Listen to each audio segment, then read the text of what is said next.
Have you ever wondered about the lesser-known heroes of Greek mythology? Meet Bellerophon, a mortal whose tale is woven with bravery and peril. Bellerophon was a prince of Corinth, renowned for his beauty and strength. His life took a dramatic turn when he was falsely accused of a crime he didn't commit. Seeking redemption, he was sent on an impossible quest to slay the fearsome Chimera, a monstrous creature with the body of a lion, the head of a goat, and the tail of a serpent. Armed with a golden bridle gifted by the goddess Athena, Bellerophon tamed the winged horse Pegasus.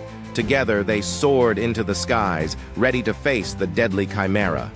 The battle was fierce. The Chimera's fiery breath and monstrous strength seemed invincible. But Bellerophon's courage and Pegasus's agility turned the tide. From the skies, Bellerophon struck the Chimera with a lead-tipped spear, choking it with molten metal. Victorious, Bellerophon returned a hero. Yet his tale doesn't end there. Overcome with pride, he attempted to fly to Mount Olympus, but the gods punished his hubris.